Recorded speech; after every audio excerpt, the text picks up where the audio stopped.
দেখতে দেখতে রঞ্জনার বিয়ের বেশ কিছুদিন পেরিয়ে যায়, কিন্তু সে তার দেওরে ভরা শ্বশুরবাড়িতে কিছুতেই থাকতে চায় না।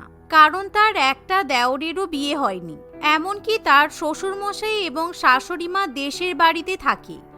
রঞ্জনা এবং তার স্বামী তমাল শহরের ফ্ল্যাটেই বসবাস করে। তমালের ভাইয়েরাও কাজের সূত্রে তাদের সঙ্গেই থাকে। উফ, অসহ্যকর একেবারে। কবে থেকে শাশুড়ি মাকে বলছি আপনি এখানে চলে আসুন, কারণ আমি একা এতগুলো ছেলের মাঝখানে আর থাকতে পারছি না।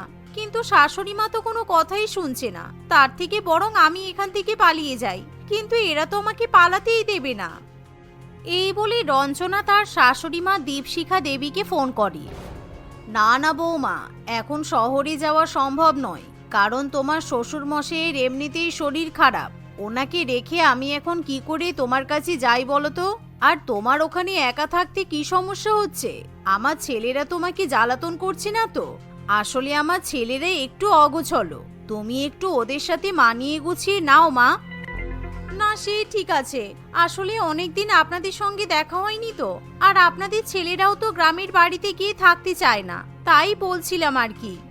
তোমার শ্বশুর মশাই সুস্থ হয়ে গেলে আমরা নিশ্চয়ই শহরে গিয়ে ঘুরে আসব। শাশুড়ি মায়ের এমন কথা শুনে রঞ্জনার আর কিছু করার থাকে না, সে ফোন রেখে দেয়। ঠিক তখনই তার দেওরেরা অফিস থেকে ফিরে আসে। অফিস থেকে ফিরে আসা মাত্রই তারা নিজেদের ব্যাগ সোফার উপর রেখে জোরে জোরে টিভি চালিয়ে খেলা দেখতে বসে পড়ে। রঞ্জনার মোটেই ভালো লাগে না। ওই চলে আসলো, এবার আমার কানের মাথা খেয়ে নেবে। একজন বলবে চা করে দাও, একজন বলবে ম্যাগি করে দাও, আর একজন বলবে টিফিন বাক্সগুলো ধুয়ে পরিষ্কার করে দাও। অসহ্যকর একেবারে। বৌদি, ও বৌদি, কোথায় গেলে? আমরা তো অফিস থেকে ফিরে এলাম, এখন এক কাপ চা দিতে পারলে না?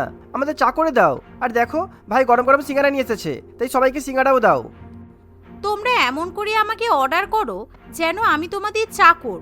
সারাদিন একা একা বাড়ির কাজ করি, একটুও বিশ্রাম পাই না। আর যখন আমি ভাবলাম একটু আরাম করে বসে সিরিয়াল দেখব, তখনই তোমরা এসে টিভি চালিয়ে দিলে, আর আমাকে এখন আবার চা করার জন্য অর্ডার করছো। উফ রঞ্জনা, তুমি কেন আমার ছোট ভাইগুলোকে কথা শোনো বলো তো? তোমার কপাল কত ভালো যে তুমি এত ভালো ভালো দেওয়ার পেয়েছো। তাই ওরা যদি বৌদির কাছে একটু আবদার করে তাতে ক্ষতির কি আছে? তোমার যদি এতই দরদ, তাহলে তুমি আমার জায়গায় গিয়ে চাটা বানাও না। কাজের বেলায় কাজ করার নাম নেই, আবার বড় বড় কথা। একটা দেওরও সময় মতো বিয়ে করছে না, সংসারের সব চাপ তাই আমার উপর এসে পড়ছে। রঞ্জনা এভাবেই গজগজ করতে করতে রান্নাঘরে চলে যায়। সে 6 কাপ চা বানিয়ে নেয়, এমনকি সবাইকে আলাদা আলাদা করে সিঙ্গারাও পরিবেশন করে। তার দেওররা টিভি দেখতে দেখতে যখন গল্পগুজব করে, তখন রঞ্জনা তাদের ব্যাগগুলো ঘরে রেখে আসে, এমনকি তাদের জামা কাপড়, পায়ের মোজা, জুতা ইত্যাদি জায়গা মতো রেখে দেয়। ইস মাগো, মোজা থেকে কেমন পচা গন্ধ বেরোচ্ছে। সারাদিন অফিসে কাজ করে নাকি মাঠে ঘাটে চাষ করে বেড়াই বোঝা যায় না। তার উপর এদের আবার অফিসের ঘেমো জামাগুলো আমাকে গুছিয়ে রাখতে হয়। কি বিচ্ছিরি গন্ধ। এর আগে যখন বাপের বাড়িতে ছিলাম তখন আমাকে কিছুই করতে হতো না। এভাবেই রঞ্জনাকে না চাইতে অনেক কাজ করতে হয়, কিন্তু তাতে বাড়ির ছেলেদের কিছু যায় আসে না। কারণ তারা যখন গ্রামে থাকতো তখন দীপশিখা দেবী তাদের সব কাজ করে দিত। তারা রঞ্জনার থেকেও একই রকম আশা করে। বাড়ির ছেলেদের সারা সপ্তাহে জামা কাপড় পরিষ্কার করা, তাদের মুড অনুযায়ী রান্নাবান্না করা, সবকিছুর খেয়াল রাখা রঞ্জনাকেই করতে হয়। আবার যেদিন বাড়ির ছেলেদের অফিস ছুটি থাকে সেদিন রঞ্জনা একটুও বসার সময় পায় না। তাই একদিন ছুটির দিনে রঞ্জনা ঠিক করে সে বাপের বাড়িতে যাবে।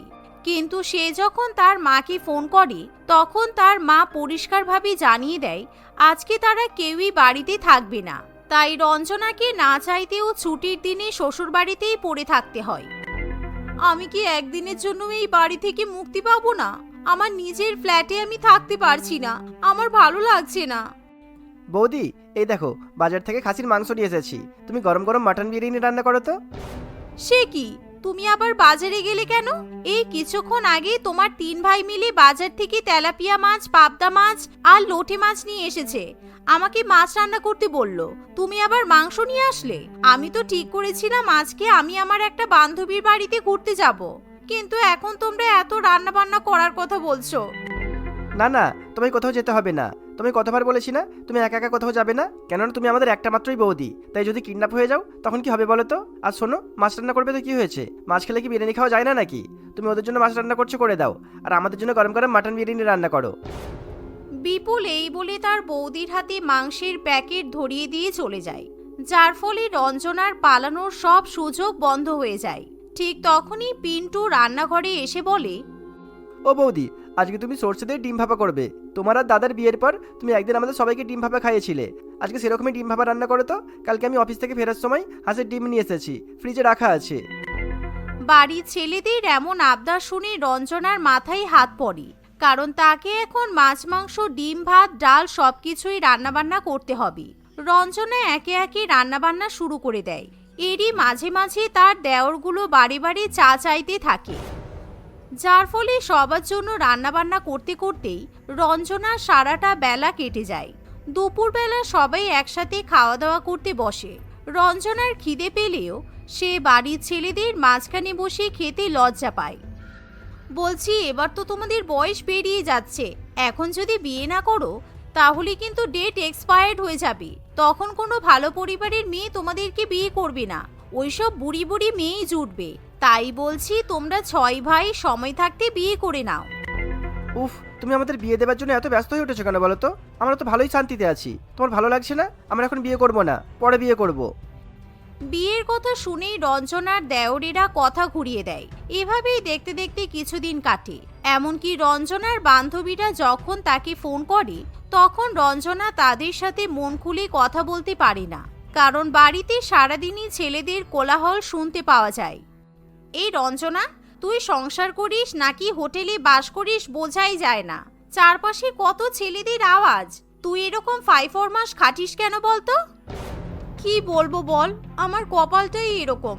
বিয়ের আগে ভেবেছিলাম শ্বশুরমশাই আর শাশুড়ি মা গ্রামে থাকে, তাই আমার কোনো চাপ হবে না। কিন্তু কি করে বুঝবো যে আমার বাড়িটা একেবারে দেওরে ভরা থাকবে? আগে সবাই গ্রামেই থাকতো জানিস তো, কিন্তু আমার বিয়ের পর হঠাৎ করে।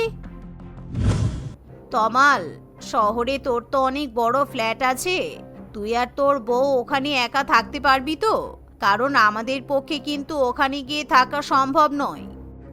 আমি তো সবসময় জয়েন্ট ফ্যামিলিতে থেকেই অভ্যস্ত, তাই প্রথম প্রথম অসুবিধা হবে, কিন্তু পরে সব ঠিক হয়ে যাবে। কিচ্ছু ঠিক হবে না দাদা, কারণ তোকে ছাড়া আমরা থাকতে পারবো না। আমরা আর ভাইরা মিলে ঠিক করেছি তোর আর বৌদির সাথে শহরে গিয়ে বসবাস করব, কারণ ওখানে থেকে আমাদের অফিসটাও কাছে হবে। সব ভাইরা মিলে এমন কথা বললে তমাল খুবই খুশি হয়, কারণ সে তার ভাইদেরকে একসাথে নিয়ে থাকতে খুব পছন্দ করে। কিন্তু রঞ্জনার বিষয়টা মোটেই পছন্দ হয় না, কারণ সে খুব ভালো করেই জানে তার বরের সবকটা ভাইরাই ভীষণ কুড়ে প্রকৃতির। না, বলছিলাম কি, আমরা আগে ফ্ল্যাটে যাই, নিজেদের মতো করে গুছিয়ে নিই, তারপর না হয় ওরা যাবে। এখন ওদের আমাদের সাথে যাওয়ার তো কোনো দরকার নেই। তুমিও সব চিন্তা করো না বৌদি, আমরা সব ভাইরা মিলে তোমাদের ফ্ল্যাট সাজিয়ে গুছিয়ে নেব, কোনো অসুবিধা হবে না। আর তুমি তো আছোই, আমরা অসুবিধায় পড়লে তুমি আমাদের উপকার করবে। এভাবেই যখন থেকে তমালের 6 ভাই তাদের ফ্ল্যাটে চলে আসে তখন থেকেই রঞ্জনার সমস্যা শুরু হয়। ফ্ল্যাট সাজানোর থেকে বড় কথা, তারা সবসময় ফ্ল্যাট নোংরা করে রাখে, যেগুলো রঞ্জনা মোটেই পছন্দ করতে পারে না। বিপুল, পিন্টু, তোমরা কেমন গো? তোমাদের কতবার বলেছি তোমরা সোফায় বসে সিগারেট খাবে না, কিন্তু তোমরা আমার কথা শোনো না। এসব অসভ্যতামি কিন্তু মোটেই ঠিক নয়। এসব ছাইপাশ খেলে এই ফ্ল্যাটে থাকা যাবে না, ঠিক আছে? আমাদের মাথায় কাজের অনেক চাপ তো, তাই একটু ধোঁয়া না পৌঁছালে হয় না। আর তুমি সবসময় আমাদের এসব কথা বলো কেন? এই ফ্ল্যাট আমার দাদার তো, তাই আমরা যা ইচ্ছা তাই করতে পারি। রঞ্জনা কিছুতেই তাদের সাথে কথাই পেরে ওঠে না। এমনকি মাঝে মাঝে রঞ্জনা নিজের জামাকাপড় পরিষ্কার করার পর ব্যালকনিতে মেলার সময়ও লজ্জিত বোধ করে। নিজের পার্সোনাল জামাকাপড় ছাদে মেলবো তাও হয় না, এরকম ঘরের মধ্যে টাঙিয়ে রেখে শুকানো যায় নাকি? সব সময় সব কটা দেওর মিলে ব্যালকনিতে দাঁড়িয়ে থাকবে, আমার আর ভালো লাগে না। দেখতে দেখতে এভাবে আরো কিছুদিন কেটে যায়, কিন্তু মাঝে মধ্যে রঞ্জনা বাড়িতে কাজের দিদি রাখার চেষ্টা করে।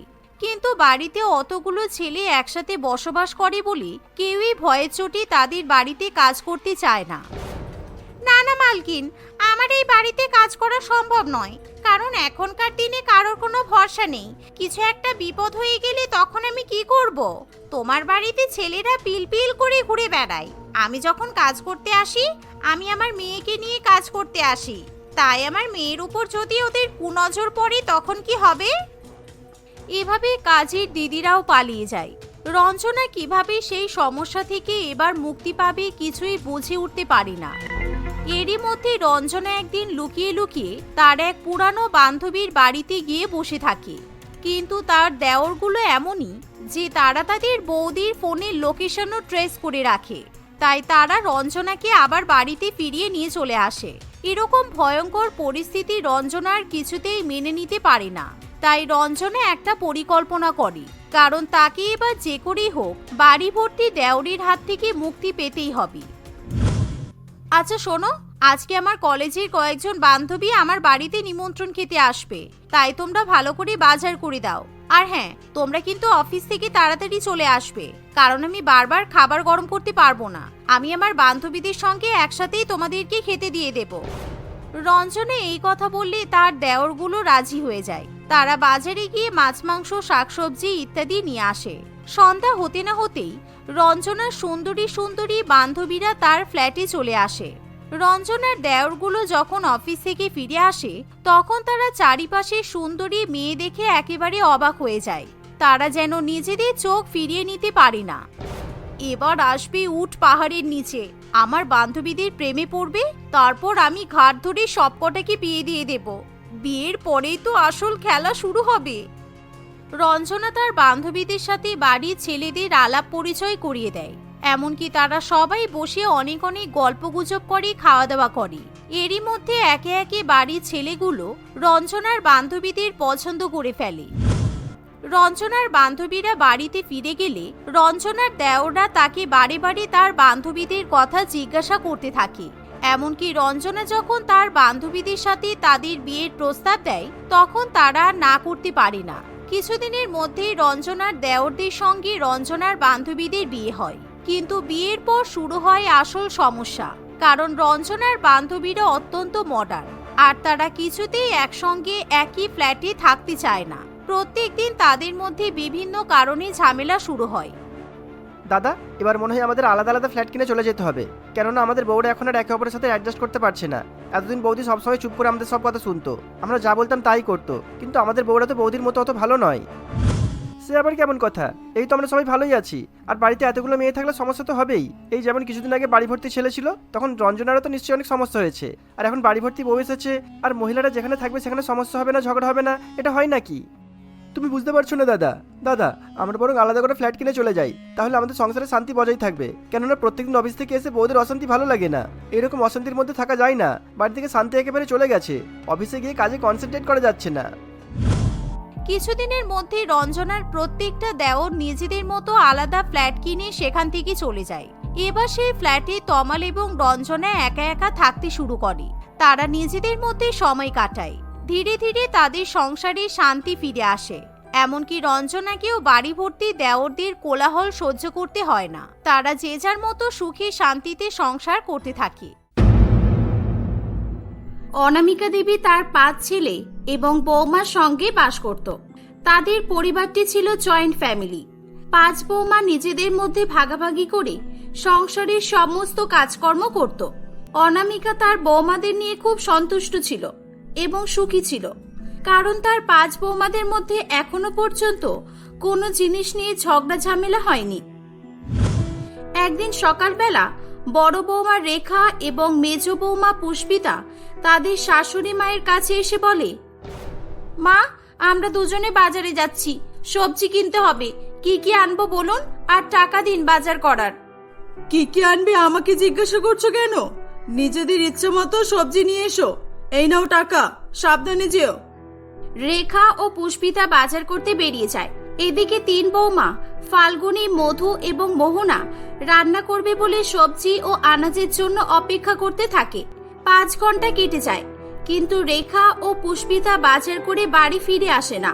তারা তাদের ফোনও বাড়িতেই রেখে গিয়েছিল, তাই তাদের সঙ্গে কন্ট্যাক্টও করা যাচ্ছিল না।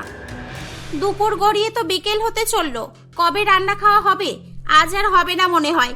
চল, আমরা বরং ঘুমিয়ে পড়ি। ওরা পুরো বাজারটাই হয়তো তুলে আনবে, সময় লাগবে। ফাল্গুনী, মধু ও মোহনা বিরক্ত হয়ে ঘুমাতে চলে যায়। আরো 1 ঘন্টা পর রেখা ও পুষ্পিতা বাড়ি ফিরে আসে। কি গো, তোমরা কি করছিলে এতক্ষণ? হ্যাঁ, সকালবেলা বাজার করতে গিয়ে এখন বিকেলে বাড়ি ফিরে এসেছো? তোমরা কি অন্য শহর থেকে সবজি আনতে গিয়েছিলে? না মা, আর বলবেন না। আজকে যা হয়েছে না, যাওয়ার সময় 1 ঘন্টা দাঁড়িয়ে দাঁড়িয়ে বাস, অটো কিচ্ছু পেলাম না। তারপর যদিও বা পেলাম, মাঝ রাস্তায় গিয়ে ট্রাফিক জ্যাম শুরু। 2 ঘন্টা তো জ্যামেই ফেসেছিলাম। বাস থেকে নেমে হেঁটে হেঁটে বাজারে গেলাম। বাজার করার পরও কিছু পেলাম না। শেষ পর্যন্ত উবের গাড়ি বুক করে বাড়ি এলাম। এ বাবা, সে কি? বাসের কি হলো আজকে? বাস চলছে না নাকি? না, আজকে তো বাস ড্রাইভাররা বাসের ভাড়া বাড়ানোর জন্য বন্ধ রেখেছে। আমাদের কাছে একটা স্কুটি থাকলে খুব ভালো হতো, অলিগলি হয়ে বাড়ি চলে আসতাম। আজকে তো অবস্থা খারাপ হয়ে গেছে পুরো আমাদের দুজনের। বাবা গো বাবা, পায়ে খুব ব্যথা। পরের দিন সকালবেলা অনামিকা দেবী একটি দরকারি কাজে যাবে বলে তৈরি হয়। সে তাদের লোকাল বাস স্ট্যান্ডে গিয়ে বাসের জন্য অপেক্ষা করতে থাকে। কিন্তু অনেকক্ষণ দাঁড়ানোর পরও সে বাস, অটো কিছু পায় না। শেষ পর্যন্ত সে বিরক্ত হয়ে বাড়ি ফিরে আসে। বৌমারা, কোথায় সব? 1 গ্লাস জল নিয়ে এসো তো, এই গরমে জীবন শেষ হয়ে গেল। শাশুড়ি মায়ের গলার আওয়াজ পেয়ে সেজ বৌমা ফাল্গুনী তার জন্য জল নিয়ে আসে। এই নিন মা জল। কি হলো মা, আপনি কোথায় একটা যাবেন বলছিলেন? কাজ মিটে গেছে আপনার?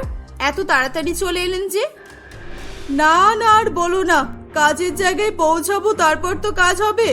এতক্ষণ ধরে বাস স্ট্যান্ডে দাঁড়িয়েছিলাম, বাস, অটো, রিক্সা কিছুই পেলাম না। তাই রাগ করে বাড়ি চলে এলাম। এই গরমে আর বাইরে থাকা সম্ভব হচ্ছে না। পাবলিক ট্রান্সপোর্টের কথা আর বলবেন না, অবস্থা খুব খারাপ। আমাদের কাছে একটা স্কুটি থাকলে কত ভালো হতো বলুন তো। যে কোনো একটা বৌমা আপনাকে ছেড়ে আসতে পারতো। এতে আপনার সময় বেঁচে যেত, আর বাসের ধাক্কা ধাক্কিও খেতে হতো না। হ্যাঁ, বৌমা তো ঠিকই বলছে। আমি না হয় স্কুটি চালাতে পারি না, কিন্তু আমার 5 বৌমা তো চালাতে পারে। আমি আজকেই একটা স্কুটি কিনে আনবো।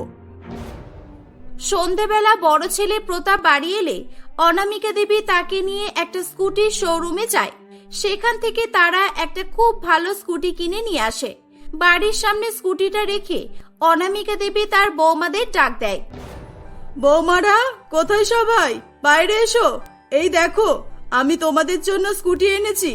দেখো দেখো, পছন্দ হয়েছে কিনা বলো। ওয়াও, আমি তো বিশ্বাস করতে পারছি না জানেন। আমি খুব ভালো স্কুটি চালাতে পারি। সরুন দেখি, চালিয়ে দেখাচ্ছি। আমি তো স্কুটি চালানোর চ্যাম্পিয়ন। আপনি সরুন, আমি চালিয়ে দেখাচ্ছি আপনাকে। আমিও কম না।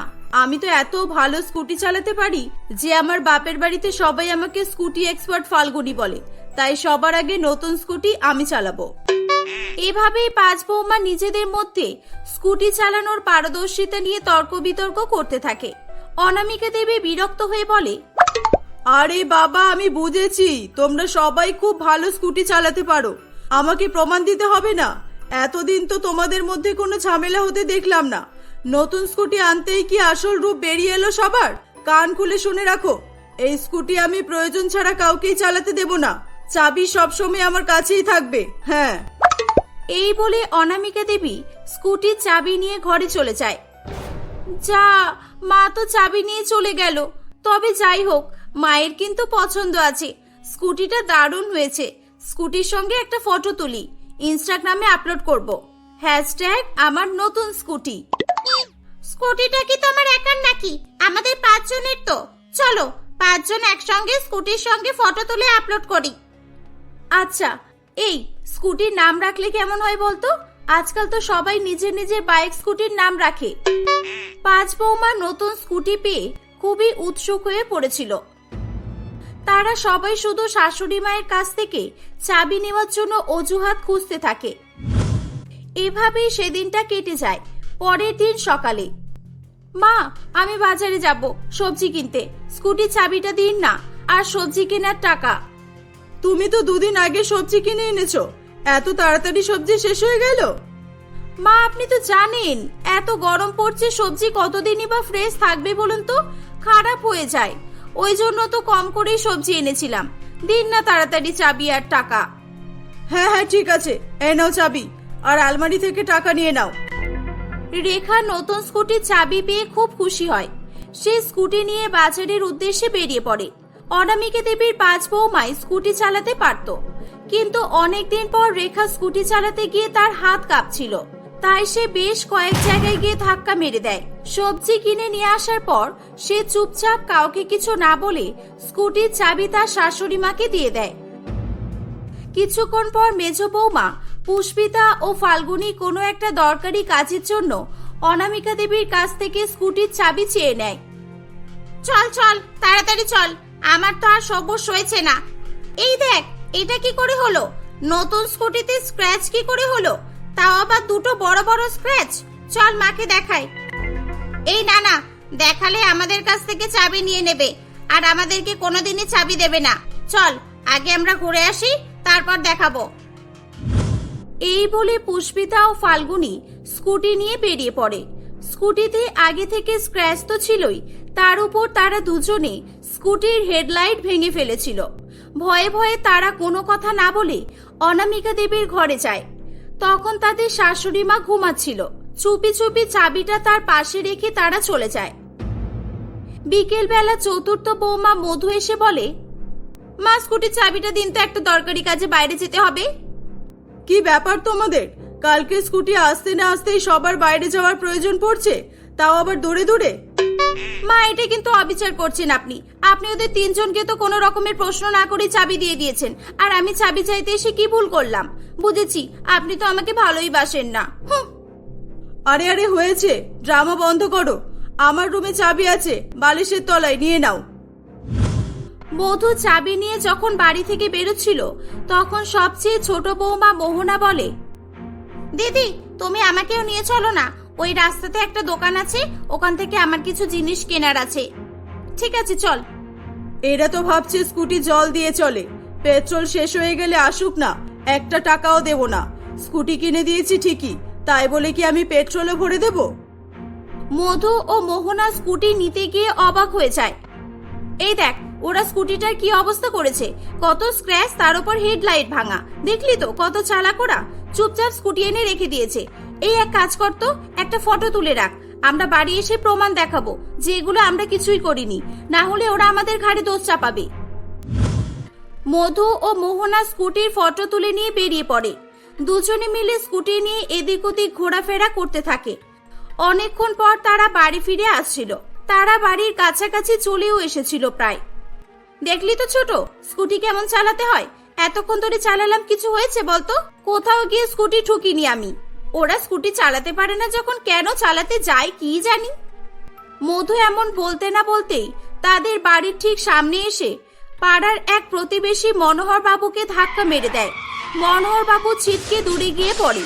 তার পায়ের উপরে স্কুটির একটা চাকা উঠে যাওয়ায় প্রচন্ড যন্ত্রণায় সে ছটফট করতে থাকে। ওরে বাবা রে বাবা, এ আমার কি সর্বনাশ করলো রে! অনামিকা বৌদির বৌমাগুলো কি চোখে দেখতে পাই না? ওরে বাবা রে, আমার পা! বাঁচাও আমাকে, কে কোথায় আছো, বাঁচাও! এই যে কাকু, আপনি চেঁচাবেন না, আমাদের শাশুড়ি মা জানলে আমাদের খুব বকবে। প্লিজ আপনি চুপ করুন একটু, আপনার কিচ্ছু হবে না। আমরা আপনাকে স্কুটি করে হসপিটালে নিয়ে যাচ্ছি, চলুন চলুন।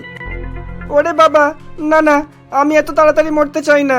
স্কুটি চালাতে পারো না, লোকজনের পায়ের উপর তুলে দিচ্ছ, আর তোমার স্কুটিতে বসলে তো আমাকে ডিরেক্ট উপরে পাঠিয়ে দেবে। ওরে বাবা রে, কি কষ্ট হচ্ছে। আরে না না, কিচ্ছু হবে না, চলুন না। বড় বৌমা রেখা জানালা দিয়ে এই দৃশ্য দেখতে পায়। মা শিগগিরই চলুন, মধু আর মোহনা অ্যাক্সিডেন্ট করেছে, চলুন চলুন। এই চল চল, তোরাও চল। কি অ্যাক্সিডেন্ট করেছে? কোথায় কোথায় দেখি, স্কুটি কোথায়? স্কুটির কিছু হয়নি তো? এ বাবা, তোমরা এ কি করেছো? ৮০,০০০ টাকার স্কুটি ৮ দিনও চললো না, স্কুটিটা তো ভেঙেই ফেলেছো তোমরা। না মা, আমরা কিছু করিনি, স্কুটি আগে থেকেই এমন ছিল, দিদিরা করেছে এগুলো, আমাদের কাছে প্রমাণ আছে। এই কি প্রমাণ আছে? হ্যাঁ, আমরা তো চোখের সামনেই দেখতে পাচ্ছি অ্যাক্সিডেন্ট করে বসে আছিস তোরা। চাবি দাও দেখি, দাও স্কুটির চাবিটা। আমি আর কোনোদিনও তোমাদের কাউকে স্কুটি দেব না, দাও এদিকে। আরে বৌদি, আপনি স্কুটি নিয়েই পড়ে আছেন? একবার আমার দিকেও তো দেখুন, আমার পায়ের অবস্থা খুব খারাপ। মানুষের জীবন চলে যাচ্ছে আর একবারও দেখছেন পর্যন্ত না। ও সরি ক্ষমা করবেন, আসলে আমি আপনাকে দেখতে পাইনি। আমি এখনই আপনাকে হসপিটালে নিয়ে যাচ্ছি, চলুন। আমি কোনোদিনও স্কুটি চালাইনি ঠিকই, কিন্তু আশা করছি আমি এদের থেকে ভালোই চালাবো। উঠুন উঠুন, আমার পেছনে উঠে বসে পড়ুন। ওরে বাবা, তোমাদের পুরো ফ্যামিলিই দেখছি পাগল। যাও এখান থেকে, আমাকে নিয়ে যেতে হবে না তোমাদের। কেউ আমার বউকে একবার ডেকে দাও না গো বাবা, এই স্কুটি পাগলদের হাত থেকে কেউ বাঁচাও আমাকে। এভাবেই মনোহর বাবুর পা ভাঙার সঙ্গে সঙ্গে অনামিকা দেবীর 5 বৌমা স্কুটি চালানোর স্বপ্নও ভেঙে যায়। কারণ সেদিনের ঘটনার পরের দিনই বাড়ির ছেলেরা স্কুটিটা বিক্রি করে দেয়। কোনো দরকার নেই স্কুটি চালানোর। আজকে বাইরের লোকের পা ভেঙেছে, অন্যদিন নিজেদেরই হাত পা ভেঙে বসে থাকবে। কোনো ঠিক নেই, অকালে মৃত্যু ডেকে আনবে। মেয়েদেরকে আর যাই কাজই দাও না কেন, স্কুটি চালাতে না দেওয়াই ভালো। কখন যে রাস্তা ছেড়ে ছাদে উঠে যাবে কেউ জানে না।